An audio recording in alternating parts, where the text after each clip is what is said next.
Saya ke Pak Karim dulu. Pak Karim, ini artinya ada yang lagi naik daun, kepala daerah ini menjadi panggung luar biasa untuk Pilpres 2024? Ya, memang saya pernah katakan di Kompas juga ya, jadi COVID ini memberikan berkah terselubung kepada para kepala daerah. Karena dia sambil menangani kasus COVID ini juga membangun pundi-pundi investasi politiknya. Meskipun saya percaya itu tidak menjadi tujuan utama ya. Mengapa begitu? Karena kebetulan pertama dilihat dari jumlah penduduk, ini sangat potensial sebagai pemilih. Menguasai 60% pemilih di Indonesia. Kemudian yang kedua, cara-cara mereka menampilkan diri itu menemukan momentumnya dengan ruang psikologi masyarakat yang dihuni sebagian besar oleh isu COVID. Kemudian isu COVID juga menyapu semua wacana politik dan wacana media di tanah air. Nah, tetapi menurut saya kalau dihubungkan dengan apakah ini semata-mata merupakan penilaian masyarakat atas kinerja para pejabat, para kepala daerah menangani COVID, menurut saya sebagian besar iya, tetapi tidak sepenuhnya hanya menjadikan kinerja pemerintah daerah dalam hal ini gubernur dalam menangani COVID sebagai satu-satunya indikator. Saya melihat ada unsur predisposisi.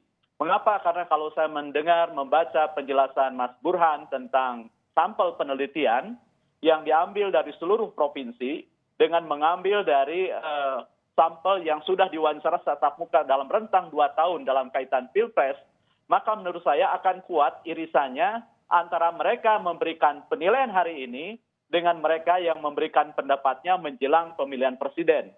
Dan ini artinya akan ada pula irisan dengan sikap mereka terhadap Pilgub DKI. Nah, itu yang pertama. Yang kedua, agak sulit kita melihat kesamaan sikap publik terhadap Anies Baswedan, terhadap Ganjar Pranowo, dan terhadap Ridwan Kamil. Dua gubernur yang saya sebut terakhir, itu pemilihnya relatif lebih cair. Jadi bisa dengan sangat mudah move on antara mereka yang bersetuju dengannya dengan mereka yang belum bersetuju dengannya ketika pemilu itu dibergulir. Tapi beda dengan DKI gitu. Bagaimana mungkin cara-cara Anies menangani banjir sebelum COVID ini muncul kok dibanding-bandingkan dengan pemerintahan sebelumnya? Ini kan dua hal yang tidak relevan menurut saya. Jadi betul saya percaya ini sebagian besar merupakan cerminan penilaian publik atas kinerja mereka terhadap penanganan COVID, tetapi ini bukan satu-satunya parameter yang digunakan publik untuk menilai mereka. Meskipun jujur masih akan banyak variabel yang akan menentukan dinamika elektabilitas para tokoh yang punya kans untuk 2024.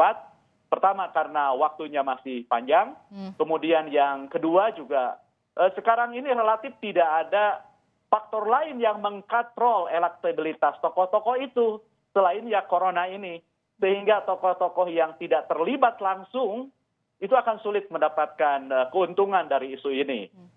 Sebagai kasus misalnya bagaimana Pak Prabowo begitu drastis melorot gitu ya. Karena performnya tidak terlibat langsung. Demikian juga calon-calon yang lain. Tetapi berkah menurut saya satu manfaat dari ini adalah keunikan itu yang saya ingin elaborasi ke Pak Mas Burhan. Apa itu? Karena secara budaya politik ini unik ketika penilaian terhadap presiden dibedakan dengan penilaian terhadap Pemerintah pusat ya? Ya, pertama karena kita tahu presiden sebagai kepala eksekutif yang bertanggung jawab penuh atas penyelenggaraan pemerintahan meskipun dia berbagi dan membagi habis semua tugas-tugas kepada menterinya. Itu yang pertama. Yang kedua, apakah posisi presiden dalam penilaian ini presiden sebagai kepala negara atau presiden sebagai personal Joko Widodo gitu ya. Sebab dua-duanya juga menimbulkan tanda tanya. Kalau Joko Widodo sebagai presiden dalam kapasitas presiden sebagai kepala negara, kan kepala negara di mana-mana lebih sebagai simbol. Sedangkan yang kinerjanya dinilai dan nampak mengenai urusan itu presiden sebagai kepala eksekutif. Yang tidak lain adalah puncak pimpinan atau kepala pemerintahan ini. Yang tidak lain juga dinilai yang merosot itu gitu. Nah, sedangkan kalau kita melihat Jokowi sebagai personality dalam budaya politik hampir tidak pernah dibedakan antara seseorang Seorang presiden dengan jabatannya gitu ya. Oke. Nah, ini sebenarnya bagaimana latar belakang konteks Oke. pemisahan ini, Mas Burhan, gitu ya. Oke, nanti dijawab oleh Bung Burhan. Ya. Silakan. Ya, pertama kalau dalam teori terkait dengan dukungan terhadap political support, itu menurut David Easton atau menurut Pipa Norris itu dibedakan dalam beberapa kategori.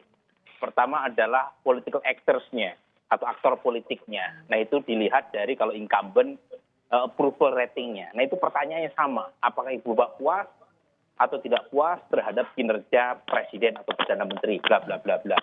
Nah, pertanyaan ini itu ada di semua survei saya, Kang Karim, mulai dari tahun 99 sampai sekarang.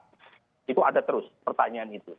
Nah, yang kedua adalah apa yang disebut dengan istilah trust in political institution. Nah, itu kalau kita baca bukunya Pipa Norris itu seperti itu ya. Jadi, apakah percaya atau tidak terhadap institusi demokrasi, termasuk lembaga presiden, TNI, partai politik, pengadilan, dan seterusnya. Nah, yang terakhir adalah democratic preference. Nah, itu tiga-tiganya itu ada terus pertanyaan itu.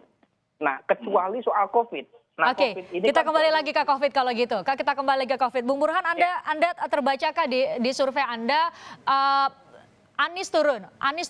Kita tahu ketiga provinsi DKI Jakarta, Jawa Barat, di Jawa Tengah menerapkan PSBB masif sekali di media sosial maupun di media mainstream. Apa faktor yang membuat Anies sendiri turun, sedangkan dua lainnya naik? Begini ya, dalam survei itu ada namanya margin of error. Kita sebut 2,9% dengan asumsi simple random sampling, dengan asumsi tanpa menghitung apa yang disebut dengan istilah non-sampling error. Jadi kalau turun, Bung Anies kan turun 11, sekian menjadi 10. Itu secara statistik tidak signifikan. Secara statistik ya. Ini penting saya sampaikan. Tetapi penting juga untuk kita bisa mengambil kesimpulan bahwa selama 3 bulan lebih ini Bung Anies tidak mengalami kenaikan gitu. Bahwa turunnya tidak signifikan, tapi dia tidak naik secara elektoral. Pertanyaannya kenapa? Nah, saya punya data, kita lihat siapa yang memilih Bung Anies, siapa yang memilih Pak Prabowo, siapa yang memilih nama-nama lain. Kemudian kita cross dengan pilihan 2019. Sepertinya Bung Anies ini memperebutkan captive yang sama, yaitu pemilih Pak Prabowo di 2019. Nah, pemilih Pak Prabowo di 2019 itu sudah diperebutkan oleh banyak orang. Pak Prabowo sendiri, Bung Anies, Sandiaga Uno, Gatot, dan AHY. Jadi ini ibarat kolamnya itu udah penuh nih sama pemain. Nah, yang kosong adalah pemilih Pak Jokowi di 2019. Nah, ini masih kosong. Nah, sayangnya menurut kacamata Bung Anies ya, menurut saya, sayang dalam perspektif Bung Anies adalah ada narasi yang ditangkap oleh pemilih Jokowi bahwa hubungan antara Bung Anies dan pemerintah pusat itu antagonistik. Dan itu yang menjelaskan ketika saya cross pemilih Pak Jokowi yang memilih Bung Anies kecil. Nah, itu menjelaskan. Kalau pengen menang, itu harus mendapatkan dukungan baik basis pemilih Pak Jokowi maupun basis pemilih Pak Prabowo. Baik, terima kasih Bung Burhan. Waktu kita habis, nanti kita bisa berbincang di lain kesempatan. Terima kasih Burhanuddin Muhtadi, Direktur Eksekutif Indikator Politik Indonesia dan analis politik dari Universitas Pendidikan Indonesia, Karim Suryadi, sudah bergabung bersama kami di Kompas Petang.